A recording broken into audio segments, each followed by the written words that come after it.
Bulletin में कहेंगे खुशामदीद। सबसे पहले आपको बताएं कि DGISI लेफ्टिनेंट जनरल फैज़ हमीद के ओहदे से सुबुकदोश होने में सिर्फ एक रोज बाकी। अलविदाई मुलाकातों का सिलसिला दूसरे रोज भी जारी है। वजीर आजम और वजीर खारजा से अलग अलग मुलाकात की। वज़ीर आज़म ने लेफ्टिनेंट जनरल फैज़ हमीद की पेशा वराना खिदमात को सराहा। बतौर कोर कमांडर पेशावर तैनाती पर उनके लिए नेक ख्वाहिशात का इजहार किया। DGISI वज़ीर खारजा से भी मिले। अलविदाई मुलाकातों का सिलसिला एक रोज़ कबल सदर ममलिकत डॉक्टर आरिफ अलवी से शुरू हुआ था। लेफ्टिनेंट जनरल फैज़ हमीद की बतौर DGISI तौसीशुदा मुद्दत 19 नवंबर को ख़त्म हो जाएगी, जिसके बाद वो कोर कमांडर पेशावर का चार्ज संभाल लेंगे।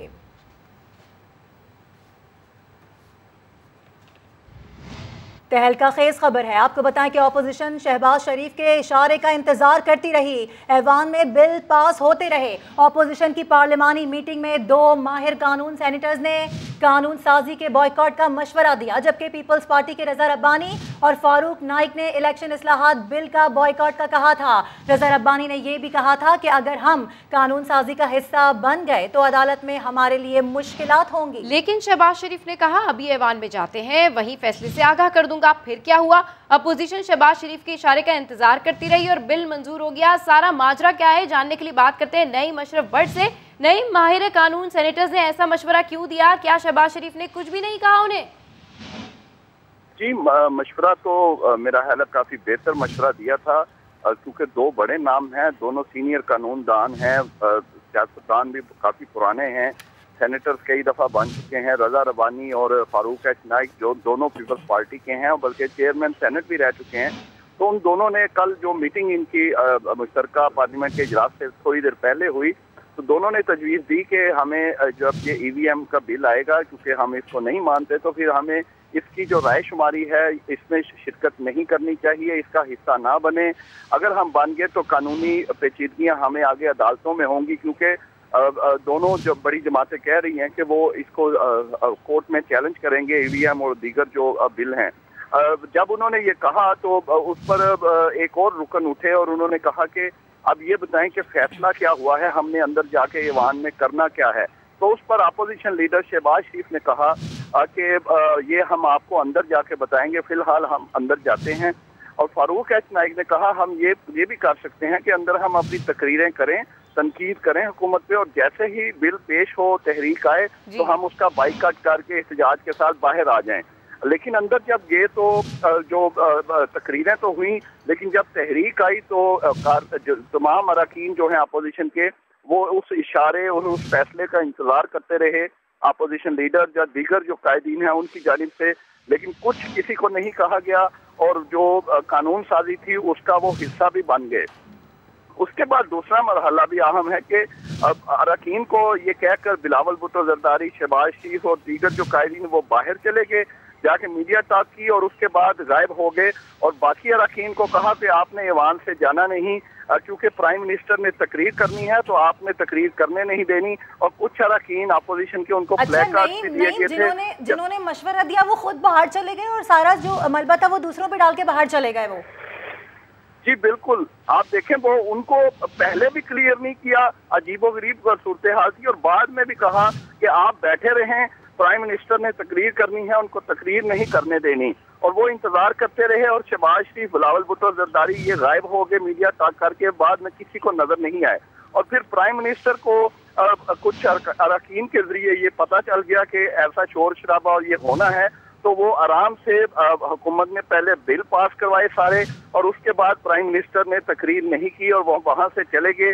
और अपोजिशन का कह लें कि ये एक जो उम्मीदें थी उस पर पानी ऐसे फिरा कि जो आखिरी उनका हरबा था कि प्राइम मिनिस्टर को एटलीस्ट रोकें और एहतजाज करें, वो भी नहीं कर सके। लेकिन जो अपोजिशन के अरकान हैं, दोनों MNAs और सेनेटर्स तमाम जमातों के, वो काफी नाला है, नाराज है, गुस्से में है इस बात पे। बिल्कुल डेफिनेटली नईम, जिस तरीके से आप बात करें कि अपोजिशन के कुछ जो रहनुमा हैं वो काफी नाराज हैं, क्योंकि ना समझ में आने वाली बात है कि 2 सीनियर लॉयर्स हैं, उन्होंने इस तरह का मशवरा दिया और फिर उसके बाद अपोजिशन के लिए ये तो एक तारीखी दिन था। EVM के मामले पे तो ये शुरू से ही रिजिड थे। इस तरह से एक्ट करना और इस तरह से चले जाना, आपको क्या लगता है अब शहबाज शरीफ के पास इसकी कोई जस्टिफिकेशन होगी?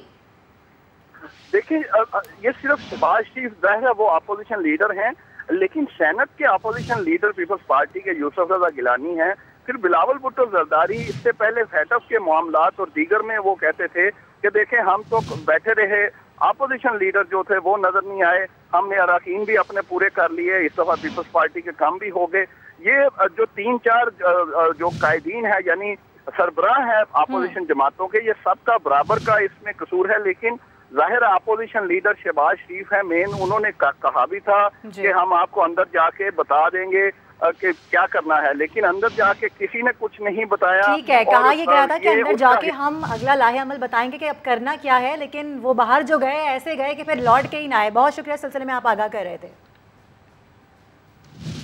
पार्लियामेंट के मुश्तरका इजलास में अरकान कौमी असम्बली की शिरकत, वज़ीर आज़म ने अरकान कौमी असम्बली और सेनेटर्स का शुक्रिया अदा किया। इमरान खान ने कहा कि खुसूसी तौर पर एहसानुल्लाह टवाना, ख्याल जमान, अमानुल्लाह भट्टी का शुक्रिया। इन अरकान ने शदीद बीमारी के बावजूद मुश्तरका इजलास में शिरकत की है, जबकि वज़ीर दाखिला शेख रशीद भाई की वफात के बावजूद भी शरीक हुए हैं।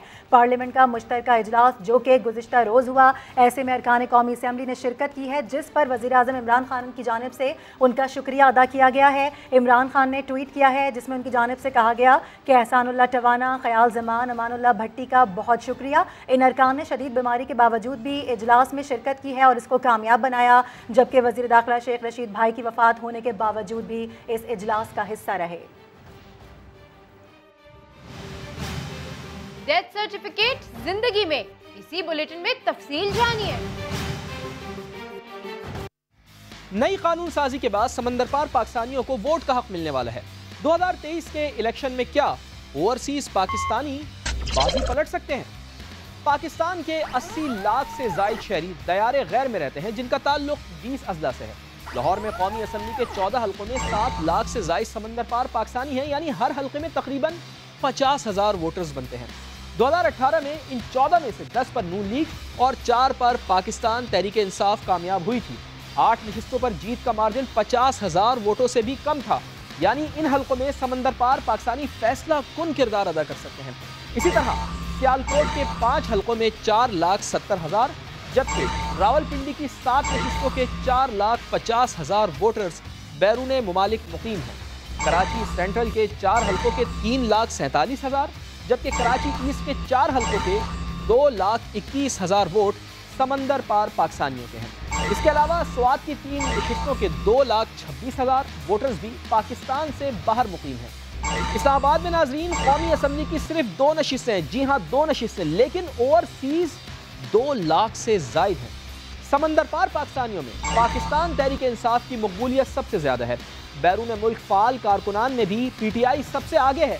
इसका मतलब यह है कि अगर समंदर पार पाकिस्तानियों का टर्न आउट अच्छा रहे तो पाकिस्तान तहरीक इंसाफ को वाज़े फायदा मिलेगा। इलेक्ट्रॉनिक वोटिंग मशीन से मुतालिक तरमीम की मंजूरी पर इलेक्शन कमीशन का मौक़िफ़ भी सामने आ गया।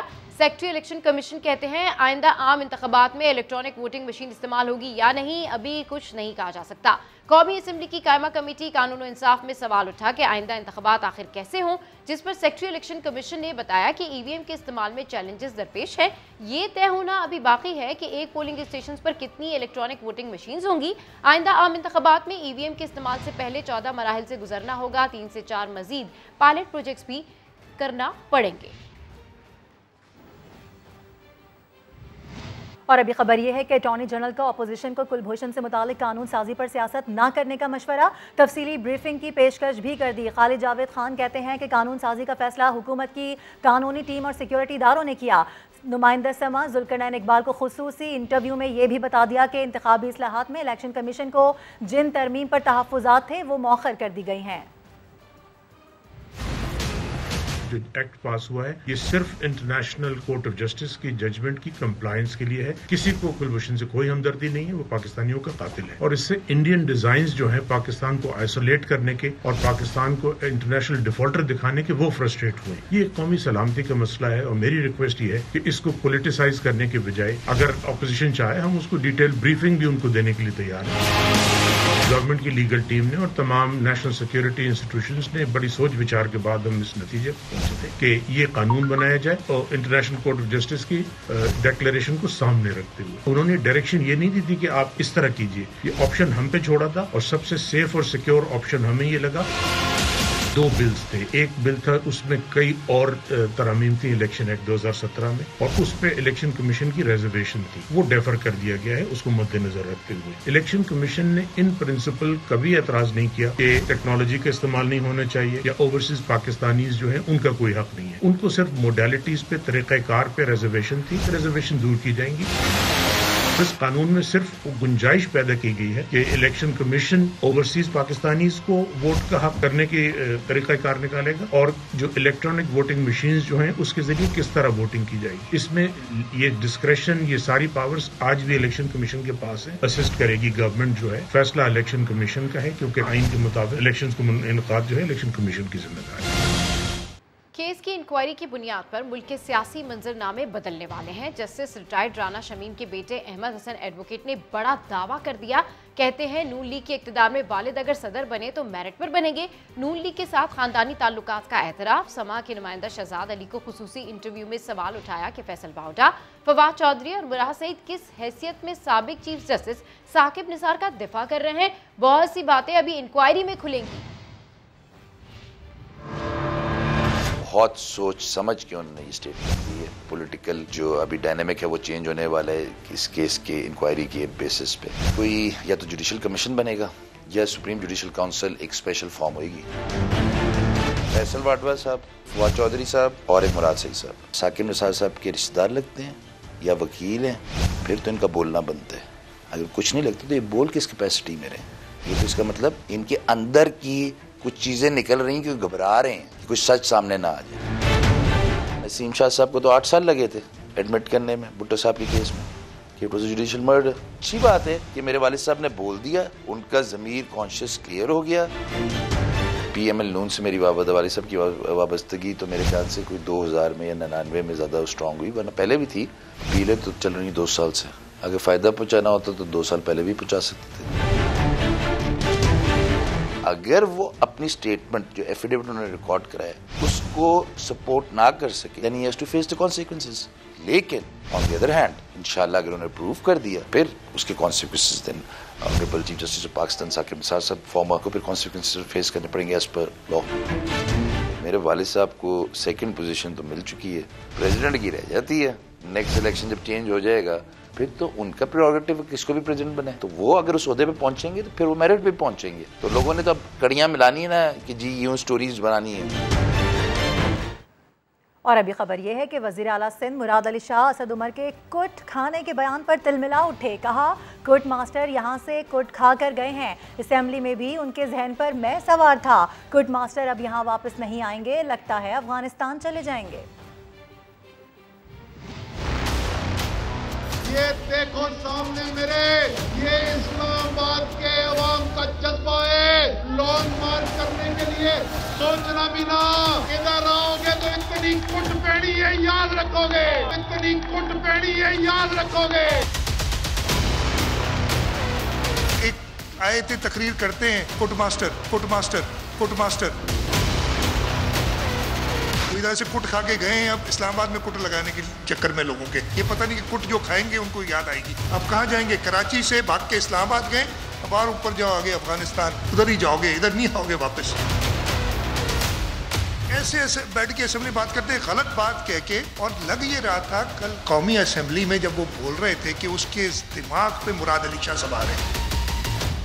और अभी आपको बताएं कि फिजाई आलूदगी में लाहौर ने दुनिया भर को पीछे छोड़ दिया। एक बार फिर आलूदगी के लिहाज से पहले नंबर पर आ गया। लाहौर का मजमूई एयर क्वालिटी इंडेक्स 433 रिकॉर्ड किया गया। कोट लखपत में सबसे ज्यादा 584, गुलबर्ग में 553 और टाउनशिप में 552 रिकॉर्ड किया गया। शहर में कम से कम एयर क्वालिटी इंडेक्स 400 से ज्यादा रिकॉर्ड। महकमा माहौलियात इस साल भी स्मोक को कंट्रोल करने में नाकाम दिखाई दे रहा है। शहर में आलूदगी फैलाने वाली फैक्ट्रीज ताहाल बंद ना की जा सकी। शहरी सांस और आंखों की बीमारियों में मुब्तला होने लगे हैं। फेडरल बोर्ड ऑफ रेवेन्यू की जानिब से 13 साल में 522 अरब रुपए के टैक्स रिफंड्स रोके जाने का इंकशाफ हुआ है। यही नहीं, FBR ने अदायगियां करने से भी इनकार कर दिया है। मजीद तफसील जानते हैं इस्लामाबाद से शकील अहमद की इस रिपोर्ट में। FBR टैक्स लेने को शेर मगर वाजिबात देने में ढेर। 337 अरब रुपए के इनकम टैक्स और 184 अरब रुपए के सेल्स टैक्स रिफंड्स की अदायगी 13 साल से ज़ेरे इल्तवा है। FBR ने 2007 से 2019 के दौरान ज़ेरे इल्तवा रिफंड्स की अदायगी से साफ इनकार भी कर दिया। साफ कह दिया पुराने वाजिबात क्लियर करने हैं तो वजारत खजाना सप्लीमेंट्री ग्रांट दे।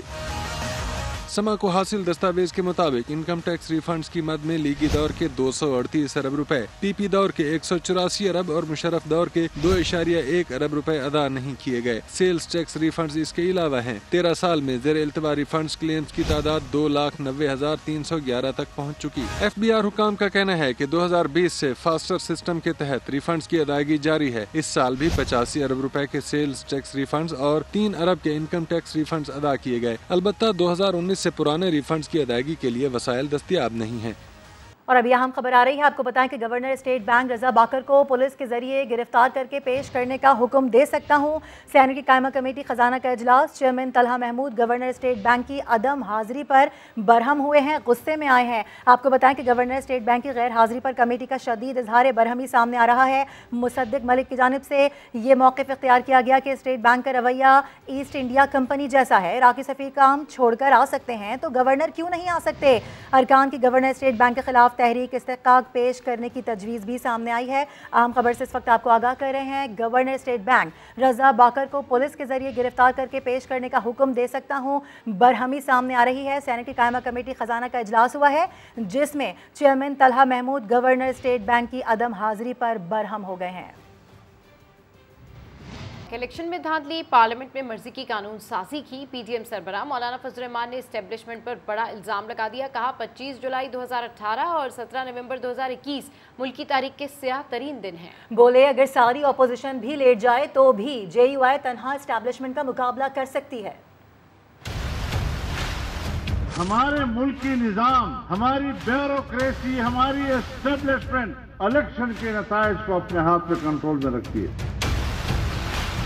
25 जुलाई 2018 को पाकिस्तान का तारीख दिन था और या गुज़श्ता कल 17 नवंबर को पाकिस्तान की तारीख का यौम सियाह था। उस वक्त उस किरदार के पीछे जो मुजरिम खड़ा था, आज भी इस किरदार के पीछे वही मुजरिम था। हम इन तरामीम को सिर्फ ये नहीं कि मुस्तरद करते हैं बल्कि इन तरामीम को अपने जूते के नोक पर रखते हैं। तारीख मंजूर हो गई है। जमहूरियत के साथ मजाक होता है, ये पार्लियामेंट के साथ मजाक किया जाता है और तुमने आसान समझ लिया है कि शायद हम जो चाहें कर सकेंगे। इंशाअल्लाह आपके सामने अगर सारी अपोजिशन भी लेट जाएगी, जमीयत उलमा इस्लाम सीना सफर होकर इस बदउनवानी का मुकाबला करेगी। और अभी खबर यह है कि वज़ीर आला सिंध मुराद अली शाह ने अफसरों के तबादले पर विफाक को वार्निंग दे दी। काबीना इजलास के बाद न्यूज कॉन्फ्रेंस में कहा सेक्रेटरी एस्टेब्लिशमेंट डिवीजन सियासत में ना पड़े, झगड़ा हमसे है, हमारे ऑफिसर्स को तंग ना किया जाए। आप लोग सिंध हुकूमत को किसी तरीके से कमजोर करना चाहते हैं, इसलिए काम कर रहे हैं और एस्टेब्लिशमेंट डिवीजन को समझना चाहिए कि ये इस सियासत में ना है। I am giving a very clear warning to the establishment. Federation के अफसरान को आप टारगेट करके कैसे उसमें इंटरफेयर कर सकते हैं? You violating the constitution. झगड़ा मेरे साथ है, झगड़ा हुकूमत सिंध के साथ है। इस सियासत में इन्वॉल्व ना हो, उन अफसरान को आप तंग ना करें, तंग ना करें। कल को फिर अफसरान को चिट्ठियां लिखना शुरू कर देते हैं डायरेक्ट। अगर आपने लड़ना है तो आप सिंध काबीना से लड़ें। आप इन अफसरान को उल्टे सीधे खतूत लिखते हैं, उल्टी सीधी इंक्वायरियां शुरू करते हैं। गवर्नेंस इधर हमारी इफेक्ट हो रही है। एस्टेब्लिशमेंट सेक्रेटरी ये गेम ना खेले। कहता क्या है चीफ सेक्रेटरी को कि जी हम सारी मेरिट पे कर रहे हैं चीजें, मुझे पता है तुम मेरिट पे नहीं कर रहे हो। कंसल्ट करना चाहिए था। ये घर में बैठ के ये किसी कंसल्टेशन पे बिलीव नहीं करते। मेरे से खुद बात करें या प्राइम मिनिस्टर साहब करना चाहे वो करें। अगर वो किसी को अपनी अथॉरिटी दे देते हैं इसलिए कि उन्होंने अपनी सारी अथॉरिटियां दे दी हुई हैं, सिवाय प्राइम मिनिस्टर हाउस में बैठने के, सुबह 11 बजे बनीगाला से उड़ के प्राइम मिनिस्टर हाउस में हेलीकॉप्टर में आने के और शाम को 6 बजे सनसेट से पहले हेलीकॉप्टर में बैठ के बनीगाला जाने के अलावा बाकी सारी अथॉरिटियां उन्होंने और लोगों को दे दी है। असेंबली में कानून पास कराना है, वो तो खुद ही कहते हैं लाए गए थे, क्या किए गए थे, वो भी किसी और को अथॉरिटी दी हुई है। लाहौर के बल्दियाती इदारों के रिकॉर्ड में डेथ सर्टिफिकेट के लिए अब मरने की जरूरत नहीं है, बस पैसा फेंक और तमाशा देख। पैसे देकर समा की रिपोर्टर शाहीन मशाल अपना ही डेथ सर्टिफिकेट ले आई। ये सब कुछ कैसे मुमकिन हुआ, एक नजर डालते हैं। लाहौर के बल्दियाती इदारों ने बेमिसाल कारकर्दगी का लाजवाब रिकॉर्ड दे दिया। 4000 रुपए में जिंदा बंदा मुर्दा करार। बस कचहरियों में बैठे एजेंट को पैसा खिलाओ, बिना पूछगछ और बगैर किसी डॉक्यूमेंट के किसी भी यूनियन काउंसिल से डेथ सर्टिफिकेट बनवा लो। जब मैंने भी इस मामले को जांचने की कोशिश की तो एजेंट ने मुझसे भी कब्रिस्तान की पर्ची मांगी, न अस्पताल की स्लिप। बस एक ही मुतालबा किया, 4000 रुपए दो और जिसका मर्जी डेथ सर्टिफिकेट बनवा लो। और यूँ मैंने पैसे देकर अपना ही डेथ सर्टिफिकेट बनवा लिया। डेथ सर्टिफिकेट हाँ, कितने पैसे लगेंगे? कम से कम आपका 5000 रुपये लगेगा। आप कौन से जिले में रहने वाले हैं? फैसलाबाद से। फैसलाबाद आपके नहीं, लेकिन अगर इधर से ही बनवाना हो उधर जा नहीं सकते, मसले हैं कुछ। ये पैसे खर्च लो, बनवा देंगे। यूनियन काउंसिल 222 अयोध्यापुर जौहर टाउन से सर्टिफिकेट बन के आया तो इसमें जिंदा रिपोर्टर को शमशानी कब्रिस्तान में दफन किए जाने का जिक्र भी है। ये सब कुछ सरकारी रिकॉर्ड का हिस्सा बन चुका है। रिपोर्टर ने जाकर इसके असल होने की तस्दीक यूनियन काउंसिल 222 अयोध्यापुर जौहर टाउन के सेक्रेटरी से भी की। ये जो पेपर होता है नादरा का पेपर होता है, ठीक है। ये नादरा वाले जब हम पेपर देते हैं ना तो कंप्यूटर के अंदर उनको फीड करते हैं, जो इनके नंबर होते हैं सारे, हाँ। ठीक है।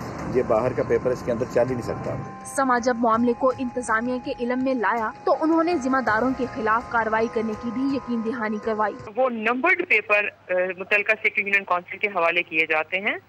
सिर्फ इस हद तक नादरा रिकॉर्ड रखता होता है, लेकिन सेक्रेटरी यूनियन काउंसिल ने अगर उस पेपर के ऊपर एक जिंदा खातून का डेथ सर्टिफिकेट जारी करी तो उसकी गलत। कानूनदान कहते हैं कि पैसे के इस खेल से जायदादें भी हथियाई जा सकती हैं। जाली दस्तावेजात का इतना आसानी से बन जाना सारे निजाम पर एक सवालिया निशान है। करप्शन के इस जाल को तोड़ने के लिए इंतजामिया को मजबूत निजाम बनाना होगा। कैमरा टीम के साथ शाहीन मिशाल, समा, लाहौर। अहम खबर आ रही है, स्पीकर कौमी असम्बली की मुश्तरका इजलास में गैर पार्लिमानी रवैये पर कार्रवाई। पीपल्स पार्टी के कादिर खान मंदुखेल पर असम्बली के अहाते में दाखिले पर पाबंदी लगा दी गई। बिल्कुल, इसकी मजीद तफसीलात जानते हैं उस्मान खान से। जी उस्मान, अपडेट कीजिए। जी बिल्कुल, स्पीकर कौमी असम्बली ने मुश्तरका इजलास में जो गैर पार्लिमानी रवैया इख्तियार किया गया अपोजिशन अरकान की जाने से उसका नोटिस लिया और पीपल्स पार्टी के रुकन कौमी असम्बली कादिर मंदुखेल के खिलाफ एक्शन लिया गया है। कादिर मंदुखेल कौमी असम्बली के हाथे में उनके ऊपर दाखिले पर पाबंदी लगा दी है और 19 नवंबर के इजलास में वो शिरकत नहीं कर सकेंगे। और स्पीकर ने यह कार्रवाई कौमी असम्बली के कवायद ज़वाबित और पार्लियामेंट के मुश्तरका इजलास के रूल के तहत की है। और कौमी असम्बली सेक्रेटरीट की शोबा कानून साजी की जानिब से कादिर खान मंदुखेल को खत जारी कर दिया गया है, जिसमें यह कहा गया कि आप इजलास में नहीं आ सकते और स्पीकर की जानिब से ये एक्शन लिया गया। ठीक है, अपडेट करने के लिए शुक्रिया उस्मान खान। कैसा एहसास कैसी किफालत। फैसलाबाद के एहसास सेंटर में खवातीन को पुलिस एहलकार के धक्के, बच्चों समेत आई औरतों को घंटों जमीन पर बैठकर पैसे मिलने का इंतजार करती रही। उस्मान सिद्दीक की रिपोर्ट। पुलिस एहलकार ने खातून को बाजू से पकड़कर झंझोड़ा, गर्दन से दबोचकर धक्का दे दिया।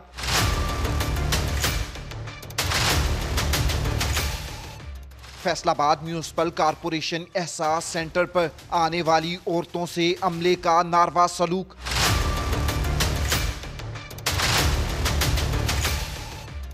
गुर्बत की मारी खवातीन अमले के रवैये पर फट पड़ी। पैसे दे रहे हैं तो इज्जत से सानू दें, कोई इज्जत नहीं है। इनके ऐसे हैं जैसे इनकी घर में कोई माँ बहन नहीं है, ऐसे खींच खींच के धक्के दे के गालियाँ तक निकालते हैं। सेंटर पर शीरख्वार बच्चों समेत आई खवातीन और बुजुर्ग औरतें जमीन पर ही बैठकर घंटों इंतजार करने पर मजबूर हैं, जबकि इंतजारगाह में खाली कुर्सियों पर आने वालों को ना बिठाने की वजह इंचार्ज ने कुछ यूं बताई। अगे अनपढ़ लोग कुर्सियां दा फिर तोड़ फोड़ सट्टा लवानियां, साढ़े को 5-6 लोग पुलिस साढ़े 5-6 लोग साढ़े को सिक्योर्ड है गया, अमला थोड़ी दी वजह असी नहीं मैनेज कर रहे। शहर में 2 मुकामात पर एहसास कफालत सेंटर कायम किए गए हैं, जहां पर 40,000 से जायद खवातीन रोजाना पैसे वसूल करने आती हैं। कैमरामैन हाफिज अवैस के साथ उस्मान सिद्दीक, समा, फैसलाबाद। और रिपोर्ट आपने मुलाहिजा की, इससे मुतालिक अपडेट भी आ रही है। समा की खबर पर CPO ने नोटिस लिया है और खवातीन को धक्के देने वाले पुलिस एहलकार को मुअत्तल कर दिया गया है। उस्मान सिद्दीक से बात कर लेते हैं। उस्मान, बताइएगा क्या तफसीलात हैं आपके पास, क्या कार्रवाई की जाएगी?